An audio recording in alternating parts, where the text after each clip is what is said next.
Sakila Robert.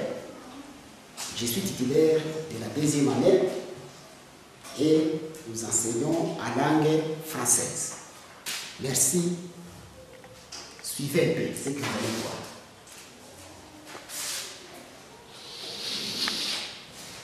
Bon, sans toutefois tarder, aujourd'hui nous allons voir notre branche intitulée Études sociales.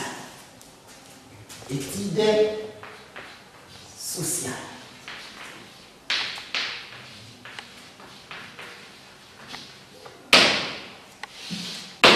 Très bien.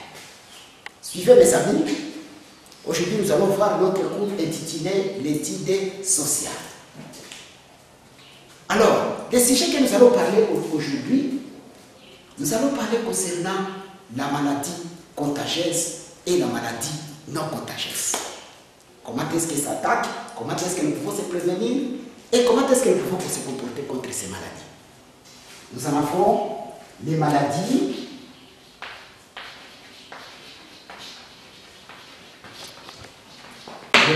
contagieuses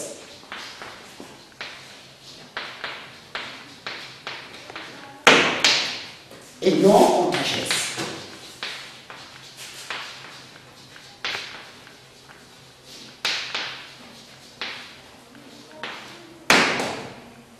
Voilà, c'est ça le titre. C'est ça le titre du cours que nous allons voir aujourd'hui. La maladie contagieuse et la maladie non contagieuse. Tout le monde, personne qui ne peut pas tomber malade, personne qui ne connaissait pas la maladie, et nous connaissons si tu es malade, vous vous acheminez directement à l'hôpital. Alors nous allons voir, est-ce que toutes les maladies sont les mêmes? Quelles sont les différentes catégories? Et comment est-ce que nous pouvons se comporter contre ça? Ah, nous allons voir maladie contagieuse. Qu'est-ce que signifie d'abord les maladies contagieuses? Maladie contagieuse. Ok. La maladie contagieuse, c'est une maladie très dangereuse. C'est une maladie très dangereuse. Comment est-ce qu'elle est appelée très dangereuse? Parce que ça peut contaminer l'homme sans toutefois le savoir. Il y a les maladies qui sont causées par la saleté. Il y a la maladie aussi qui peut s'amener seulement sans même aucune chose. Donc les voici. Les maladies contagieuses sont des maladies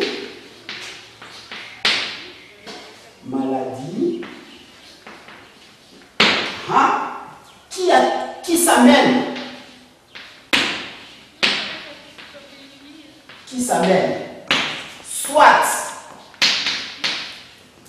soit pour la saleté,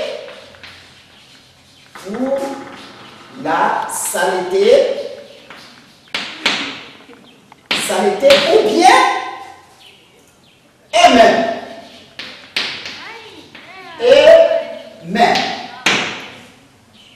Voilà. Ça peut s'amener soit pour la saleté ou bien ça peut s'amener soit et même. Ça c'est parmi les maladies appelées maladies contagieuses. Je donne des exemples de quelques maladies contagieuses. Exemple, nous en avons exemple Ebola. Ebola, c'est une maladie contagieuse.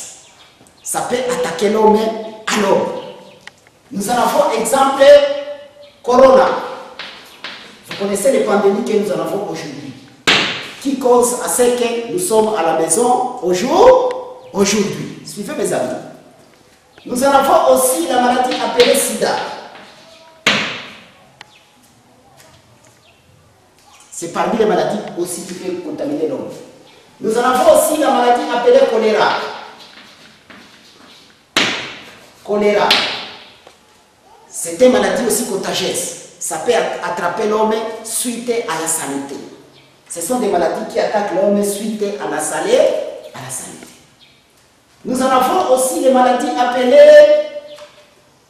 Nous en avons aussi la rougeole. La rougeole. Et excès. ce sont des maladies appelées maladies contagieuses. Donc, à un seul mot, maladie contagieuse, c'est une maladie qui attaque l'homme. Alors, cela est appelé maladie contagieuse. Alors, nous avons Ebola, c'est une maladie très dangereuse. Ça tue même quand il s'attaque, il peut vous attaquer. Directement, vous allez partir directement à l'hôpital pour être bien soigné. Nous avons notre maladie appelée maladie pandémique. C'est ce que nous allons parler aujourd'hui souvent, parce que c'est ce qui nous cause d'arriver, de ne pas étudier à l'école aujourd'hui, suite à cette maladie qui attaque le monde entier. Mais les voici. Après les maladies contagieuses, nous allons voir aussi pour aider, nous allons voir les maladies non contagieuses. Les maladies non contagieuses. Ok. Les maladies non contagieuses. Très bien. Nous allons voir les maladies non contagieuses. Je vais donner un. Qu'est-ce que c'est les maladies non contagieuses? C'est une maladie seulement qui s'amène eux-mêmes. Ça peut être exemple des maladies contagieuses. Il faut dire malaria. Malaria, c'est parmi les maladies non contagieuses. Nous en avons exemple, maux de tête. Maux de tête, c'est aussi maladie non contagieuse. Nous en avons aussi la maladie appelée, exemple, après malaria, maux de tête, nous pouvons voir même anémie, manque de sang. Anémie. Anémie aussi, à cause de beaucoup de chaleur ou bien la chaudière du corps, causée par malaria, causée par la tête, nous pouvons manquer de sang. Ça, c'est parmi les maladies appelées non contagieuses. Ainsi de suite, sont nombreux. Même les foies, l'estomac, hein? La rate, ce sont les différentes maladies que nous en avons qui peuvent contaminer l'homme sans toutefois. Il peut seulement s'amener eux-mêmes. Ceci est appelé maladie contagieuse. Alors nous allons citer. Nous venons de voir les maladies qui sont très dangereuses, appelées maladies contagieuses, et nous en avons les maladies aussi qui peuvent être non contagieuses. Tu peux rester avec cet homme qui souffre comme la maladie non contagieuse, comme malaria. Vous pouvez rester ensemble, il peut prendre même les médicaments à la maison et il sera guéri. Maintenant, les maladies ici contagieuses, directement, quand il est attrapé directement, vous allez rapidement pour aller à l'hôpital, pour trouver les infirmiers et trouver des soins qui sont spécialisés. Ça, ce sont les maladies contagieuses. Maintenant, nous avons, parmi les maladies contagieuses, nous allons voir les maladies qui causent que nous tous aujourd'hui nous sommes à la maison. Vous êtes en train de me suivre à la maison et nous sommes ensemble, vous êtes à la maison.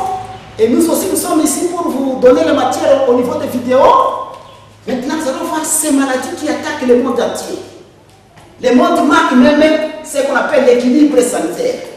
Regardez maintenant. Nous avons la maladie appelée Corona. Coronavirus. Ça, c'est une maladie très dangereuse, les amis. Suivez. La maladie appelée coronavirus, c'est une maladie qui nous attaque tout le monde. Nous étions ensemble à l'école, nous avons partagé ensemble la matière en classe. Cette fois-ci, vous êtes devant les parents et nous, les enseignants, nous sommes nous-mêmes et nous pratiquons toujours notre enseignement au niveau des vidéos. Maintenant, les voici. Les maladies appelées coronavirus, c'est une maladie. Ce n'est pas seulement ici chez nous au Rwanda, mais c'est au monde entier. Alors, ces maladies ici, il a un autre nom appelé Covid. Ou bien, on peut les appeler aussi Covid. Covid, voici notre appellation de ces maladies-là. Très dangereux. Si ça attaque quelqu'un directement à l'hôpital, il n'y aura pas la prévention de rester à la maison. Papa et maman, tout le monde va t'acheminer à l'hôpital. Ok, ça c'était maladie très dangereuse. Alors, comment est-ce que nous pouvons faire pour se prévenir contre ces maladies? Vous avez entendu à la radio, à la télévision, vous avez entendu ces mots. C'est qu'on appelle encore rester à la maison, en français. Pourquoi nous sommes à la maison? Est-ce que c'est la volonté? Non, ce n'est pas la volonté.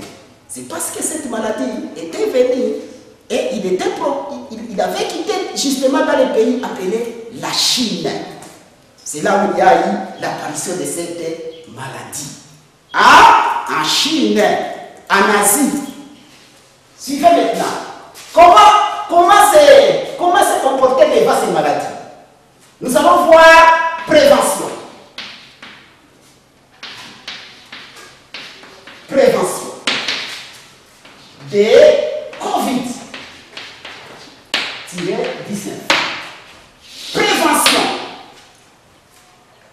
Prévention, nous avons plusieurs moyens pour faire la prévention de ces maladies. Comment se prévenir contre ces maladies? Notre gouvernement de la République du mandat, il nous a donné des étapes pour que nous pouvons se prévenir contre ces maladies. Mais les voici maintenant. Je commence Première préoccupation, on nous dit qu'il faut porter ce qu'on appelle, vous me regardez bien? Vous regardez bien, je ne sais pas si ça c'est quoi. À Kinyarwanda, ceci est appelé Gafukamumwa. Mais en français, ceci est appelé port de masque. Qu'est-ce qu'il faut faire? Moi, en tant que le maître, je le porte pour vous montrer l'exemple. Je le porte. Voici première prévention que nous allons faire contre ces maladies. Et nous en avons port de masque.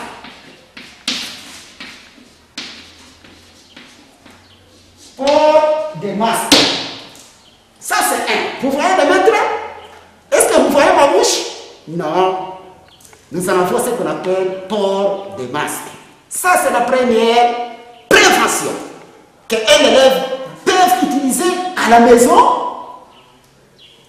à la route, ou bien aller acheter quelque chose dans les quartiers. Il faut utiliser ce qu'on appelle port de masque. Ok? Ça c'est première prévention. Deuxième prévention.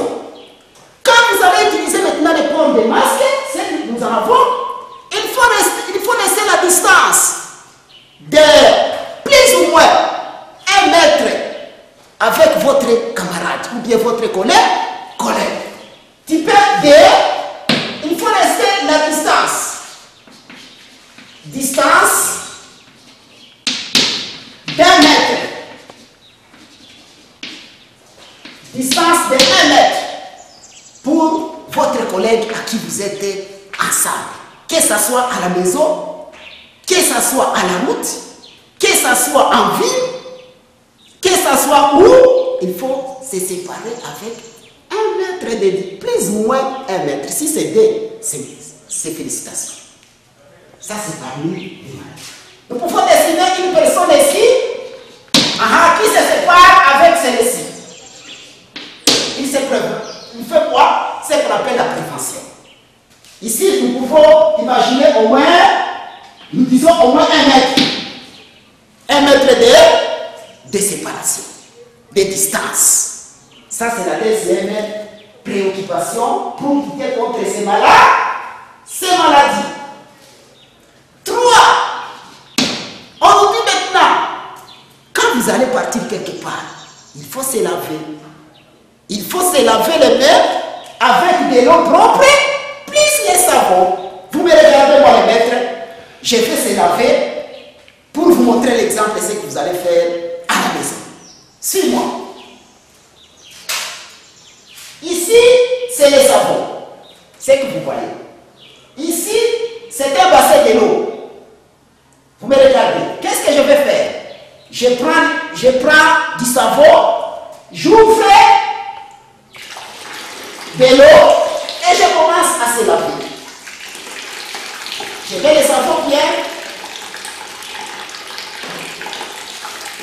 Il faut frotter bien les doigts, les mains.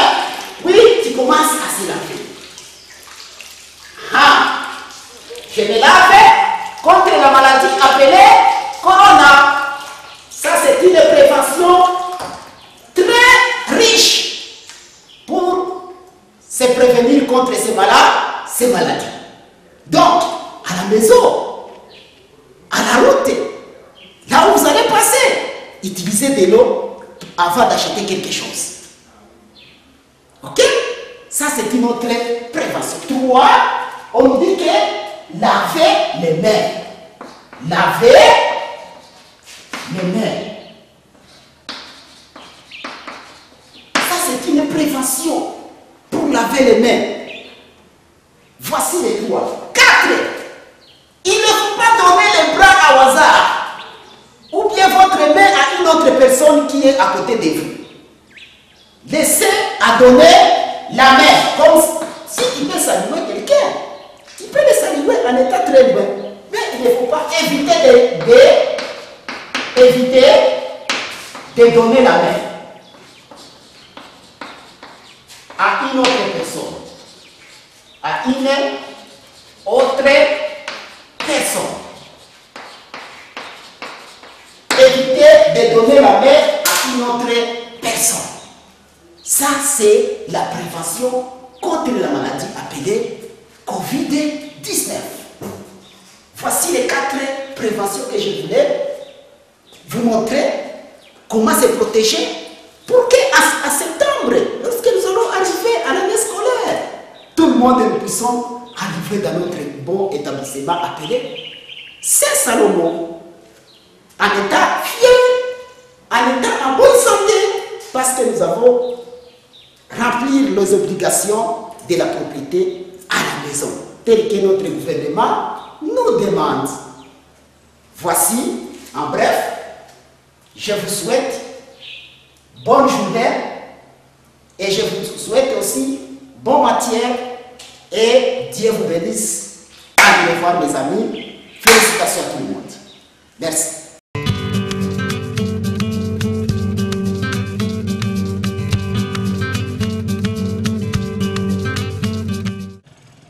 On peut répartir les maladies qui touchent les hommes en 2 grandes catégories. D'un côté, il y a les maladies qui ne se transmettent pas d'une personne à une autre. Comme par exemple le cancer, l'hypertension, le diabète ou encore l'arthrose. D'un autre côté, il y a les maladies transmissibles, dont certaines sont bien connues puisque dans les villages, il arrive qu'on isole les malades qui en sont atteints. Les maladies transmissibles sont des maladies infectieuses, parce qu'elles sont provoquées par l'infection par un microbe. Une maladie infectieuse, c'est dû à un microbe. Donc, un microbe qui rentre dans l'organisme d'une personne ou d'un animal qui provoque la maladie. Une maladie non infectieuse, donc c'est une maladie qui est causée par une cause qui n'est pas un microbe. Et donc, ça peut être une raison, une cause qui est à l'intérieur de la personne, ou bien ça peut être une cause totalement environnementale qui provoque la maladie chez l'être vivant. Il y a un microbe qui provoque la maladie infectieuse. Et dans le cas de la maladie non infectieuse, il n'y a pas de microbe. Il faut nécessairement un microscope pour pouvoir identifier le microbe et d'autres, encore plus petits, qu'on ne peut même pas voir avec le microscope que nous avons. Il faut avoir vraiment des microscopes qui grossissent avant de les voir. Généralement, ce sont des virus. Il faut des laboratoires plus sophistiqués avant de pouvoir identifier ces virus-là. Plus de la moitié des décès dans la sous-région est due à des maladies transmissibles, des maladies provoquées par des microbes. C'est, par exemple, le cas des maladies diarrhéiques. La défécation en plein air transmet les maladies diarrhéiques. Le choléra et Ebola sont 2 maladies diarrhéiques très graves. On a le microbe dans les selles du malade qui peut ressortir par les vomissements, par les selles et contaminer aussi l'environnement du malade. Et donc si ça contamine l'eau ou ça contamine les aliments, celui qui n'a pas cette maladie diarrhéique est relativement en bonne santé, peut boire de cette eau et tomber malade. On peut attraper soit le choléra par l'alimentation, soit soit de l'eau qui est contaminée par les sels effectivement de l'autre. Vous avez pris ces bactéries dans les eaux que vous buvez, ou bien dans certains aliments que vous mangez sans bien les traiter. N'importe quoi, donc on prend les fruits, ils prennent les fruits sans les laver correctement. C'est dans ces fruits-là, bien sûr, les écorces de ces fruits qu'ils prennent ces microbes, ils les ingèrent. Quelques temps après, ça les met mal à l'aise au niveau du ventre et puis ils font la diarrhée.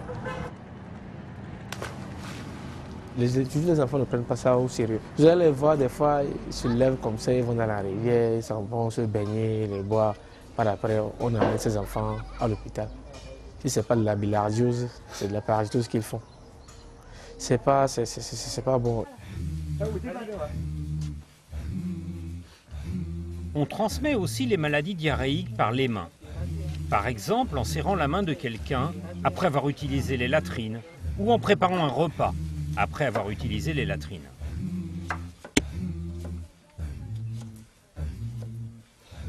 Le paludisme est provoqué par un microbe transmis d'une personne à une autre par l'intermédiaire de moustiques. Ces moustiques-là ne piquent que la nuit. Cet intermédiaire-là, c'est le moustique qui pique celui-là qui est malade, qui l'aspire un peu le sang. Ce sang-là contient le petit parasite qui provoque le paludisme. Alors quand ce moustique va piquer un autre sein, il le contamine avec le sang de ce malade-là. Le sida est également une maladie transmissible, provoquée par des microbes très petits appelés virus. Le sida, c'est dû à un virus. Il y a plusieurs voies de transmission du sida. La transmission sexuelle, ça fait du fait qu'on a des rapports avec une femme a un rapport avec un homme. Donc le virus étant dans les liquides génitaux de l'homme ou de la femme, ça c'est la première voie, qui est la voie prédominante de transmission du sida entre les adultes en Afrique subsaharienne.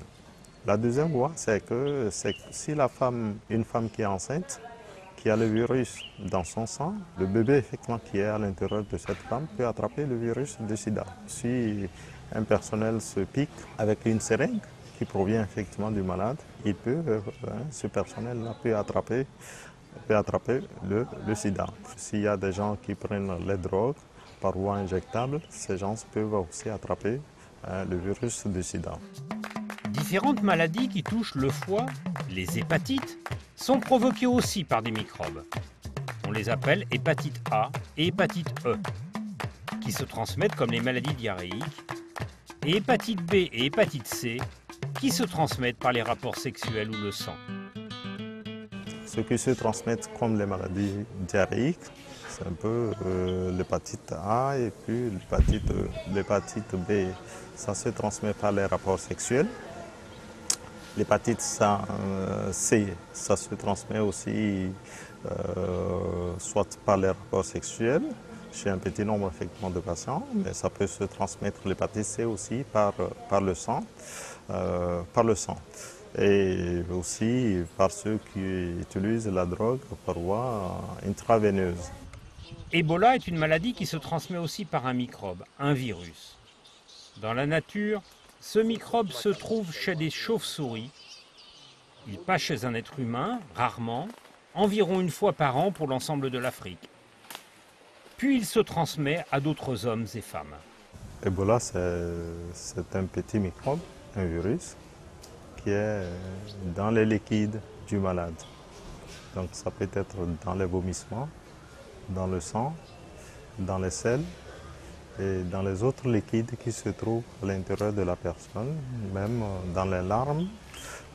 Ebola peut se retrouver dans l'environnement immédiat du malade, puisque le malade peut vomir, il peut laisser effectivement les selles tout autour de son environnement. Donc le virus peut se retrouver sur son corps.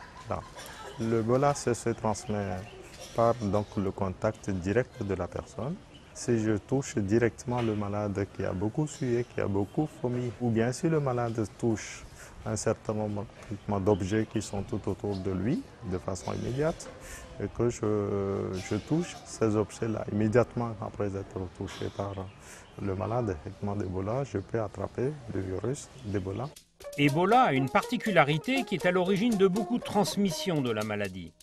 C'est que le corps d'une personne morte d'Ebola transmet le microbe d'Ebola. Chez nous, il y a beaucoup de rites. Il y a beaucoup de rites funéraires tout autour effectivement d'une personne qui est décédée.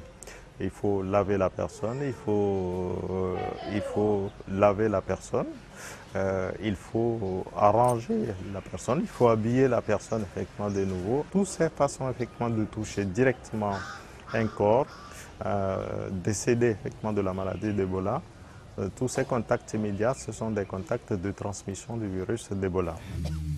De nombreuses autres maladies transmissibles existent, comme la grippe, les maladies respiratoires ou encore le tétanos. Connaître la façon dont les maladies transmissibles se transmettent fournit des moyens pour savoir comment s'en protéger. Je reviens encore de nouveau. Il y a des choses que nous avons oublié de dire, mais nous allons encore le dire. Nous sommes en train de traiter ce qu'on appelle la maladie contagieuse et la maladie non contagieuse. La maladie contagieuse peut être aussi appelée maladie transmissible. Transmissible. Peut être aussi appelée comme ceci. Alors, et non contagieuse est appelée aussi maladie non transmissible. Non transmissible. Ok. Voici maintenant, ça c'est maladie transmissible et ça c'est la maladie non transmissible. Alors, pour que je peux vous laisser, nous allons suivre une vidéo qui parle de long et de large concernant la maladie transmissible et non transmissible. Merci.